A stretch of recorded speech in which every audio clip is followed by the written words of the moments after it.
Bang Bang MMA. Now today's video, I give the top 5 most privileged UFC fighters in the company today. Now when I say privileged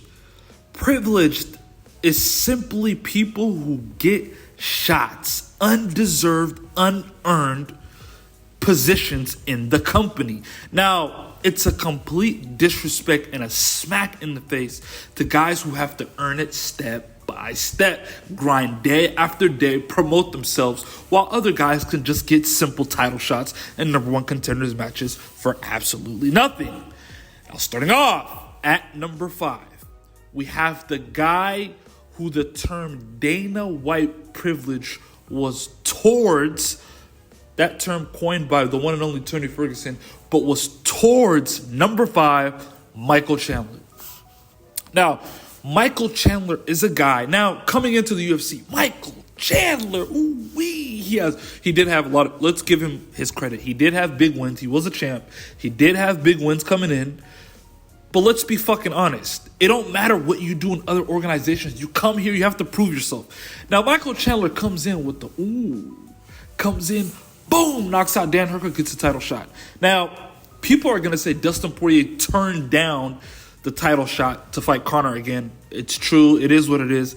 But in what world do you make your debut in the premier organization in the world? You win one fight and you get a title shot. That's like saying Kayla Harrison, who just got her first win in the UFC, should get a title shot. Should she? Should she not? She's not going to get the title shot. That's what it is. That's like Michael Venom Page, who just beat Kevin Holland, should fight for the title next. That makes no fucking sense. But for the UFC, stuff don't have to make sense. Stuff is just simply out of privilege. You beat Dan Hooker, you get a title shot versus Charles do Bronx Oliveira, and you absolutely get flatlined. Now, when I say privilege, look at this guy's career in the UFC. He faces Justin Gaethje, loses. He flatlines Tony Ferguson, who's on his last straw. Now, when I say last straw, Tony Ferguson was a guy that has been beaten multiple times after multiple times after multiple. He's lost all of his aura at that point and still gets knocked down by that Tony and wins the fight by, I don't want to say fluke, whatever. He wins the fight. Couple months later, he fights Dustin Poirier and absolutely gets submitted, choked out in one of the most brain-dead IQ ways I've ever seen. Tries to pick up Dustin Poirier, gets reversed. Dustin takes his back, gets the body triangle, and submits him. Now, you would be thinking, oh, that's it for Michael Chandler. He has to go fight a BSD. He has to go fight a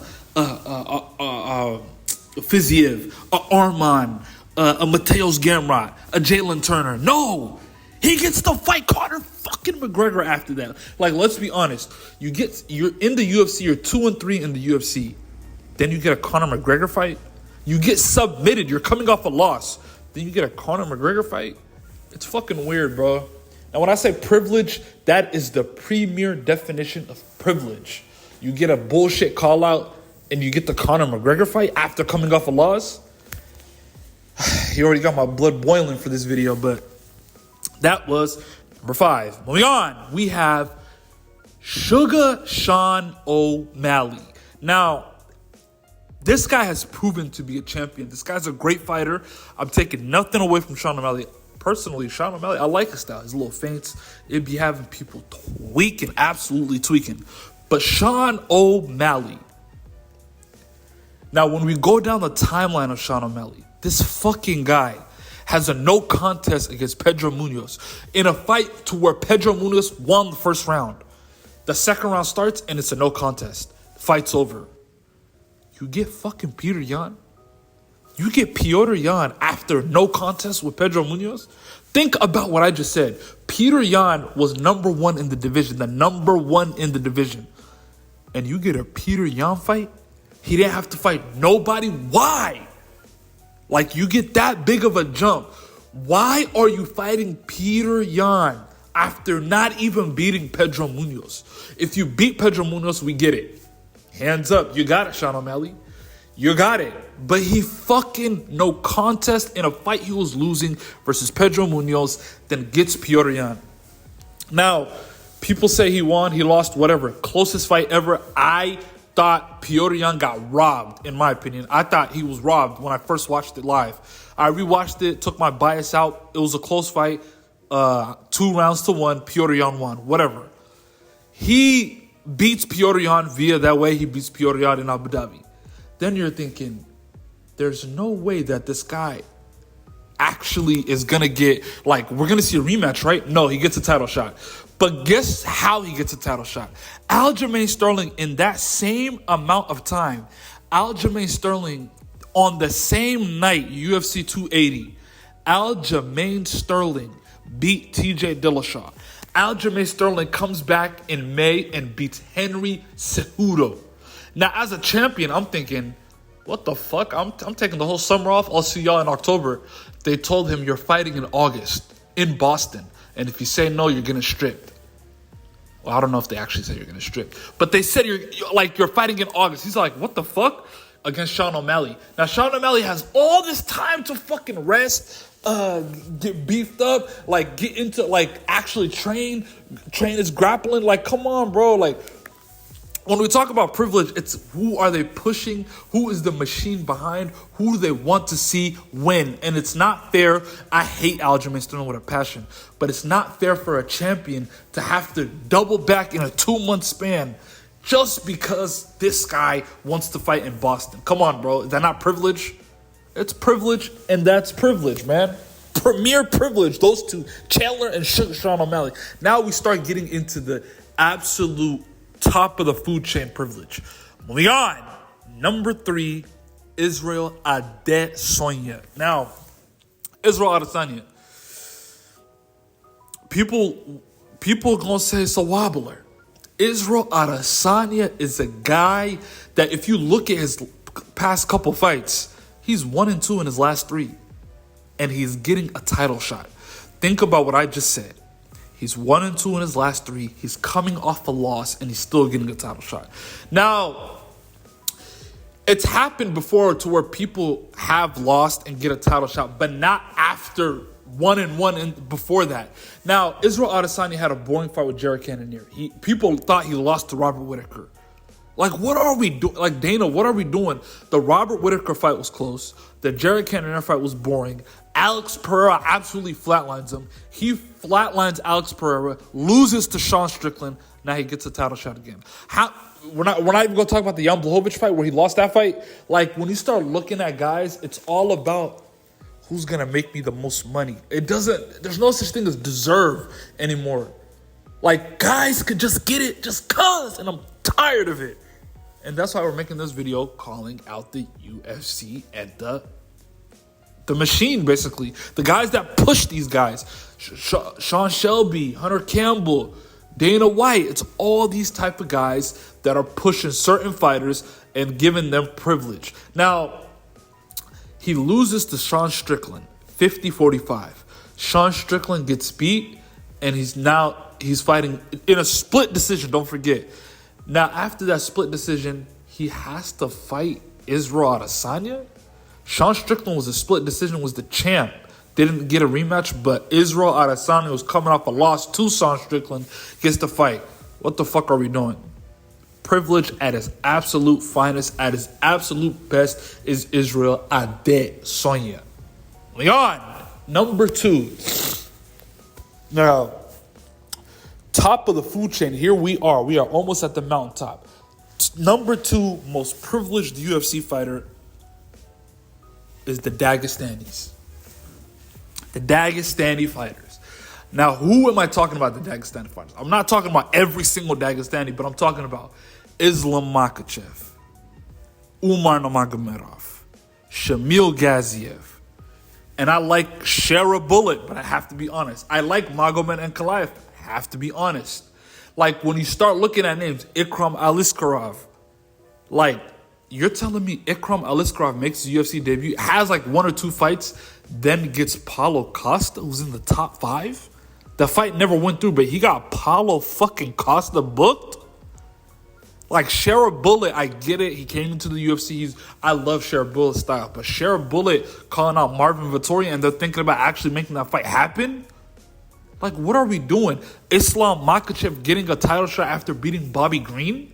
After he turned down RDA twice? He gets Bobby Green and then now gets a title shot? Umar Nurmagomedov fights Beksat Almakhan, where he absolutely gets almost flatlined. Then after that, sits on him for the next 14 and a half minutes and wins that fight. Couldn't finish Beksat Almakhan, who's making his fucking debut. But he gets Corey Sandhagen in a number one contenders match? What the fuck are we doing, bro? Like, honestly, this is not even like, it used to be like a little saying like Dagestani privilege. It's not even like, what are we doing? UFC, Dana White, Hunter Campbell, Sean Shelby, what the fuck are we doing? Islam Makahchev got a shot after beating Bobby Green. Now, Umar's is extremely, like, we're not even going to talk about, like, even Muhammad Makahchev. Like, what are we doing? Muhammad Makahchev was back. If Steve Erceg did not have that absolute left hook against Matt Schnell, Muhammad Makahchev would have fought for the belt.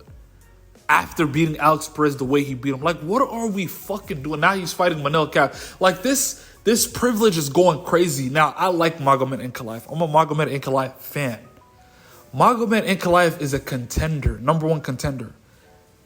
Alex Pereira has defended his belt how many times now? Alex Pereira has beat Jan Blachowicz. He's beat Yuri Prochazka. He's beat Israel Adesanya. He's beat Jamal Hill. Like a proven champion. And Magomed Ankalaev is talking about, I'll be ready for Abu Dhabi. What the fuck are we talking about? Like, a contender is trying to make the rules to where they fight in his backyard. Like, we've gotten to the point where contenders, and especially Dagestanis, feel like they make the rules. And why not? Why would they not feel like that? They see it all around. They see a Umar Nurmagomedov get a number one contenders match. They see a Islam Makahchev beat Bobby Green and get a title shot. Like, they see a Ikram Aliskerov get a Paulo Costa fight after not proving nothing. Like, why not feel like that? And I love Zabit. I'm a big Zabit fan. Zabit, actually, this might be wrong, but they did offer him a title shot against Volkanovski if he would return. Do I think he deserves it? Whatever, it is what it is. But that's my point is, it's all there. The privilege is there and is striving and thriving. But yeah, bro, Dagestani privilege is that too.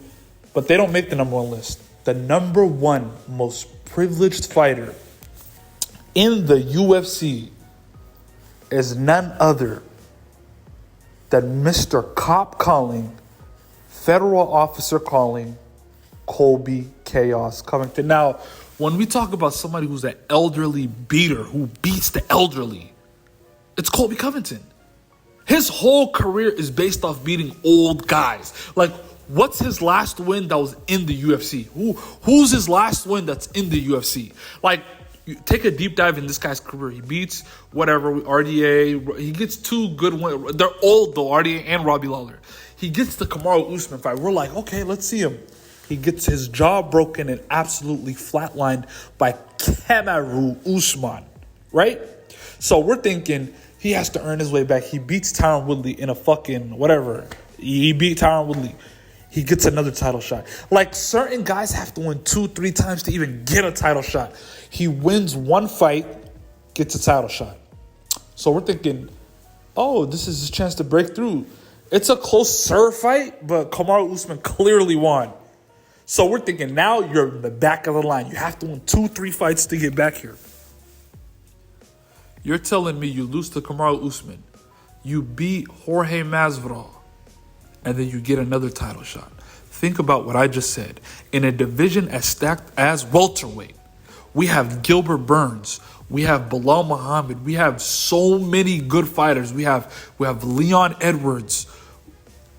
But this is before Leon Edwards became champ. But even that, Leon Edwards, at that time, Wonder Boy. Like, even though Wonder Boy is a more favorable matchup, but Wonder Boy, we had JDM was coming up. Sean Brady at the time, Sean Brady was coming up. All these guys, we have Vicente Luque he could have fought. We have Jeff Neal he could have fought. Even like Michael Chiesa, somebody, anybody.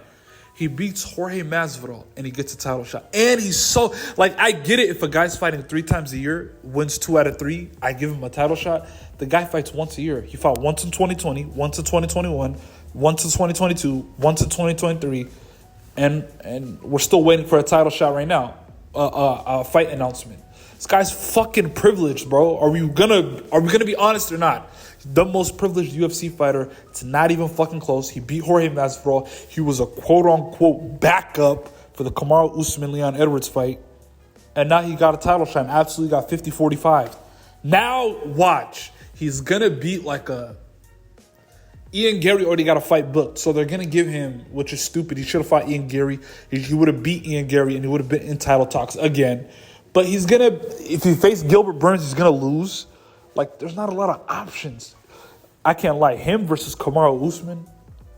If he beats Kamaru for the third fight, he would get a title shot. But there's not a lot of people right now. He'll fight like a Sean Brady and just, I don't know, bro. There's not a lot of people he can beat, but. Wonder Boy, watch him fight Wonder Boy. Hold Wonder Boy down for 5 rounds. Get another title shot, bro. This UFC shit is fucking rigged. I don't know what to say. But yeah, those are the top 5 most privileged fighters in the company today. They don't earn shit. They haven't earned shit. And they get it just because of financial gain by the fucking UFC. And that is that. Like, share, subscribe. Tell a friend to tell a friend that the MMA gang is in. And that is that.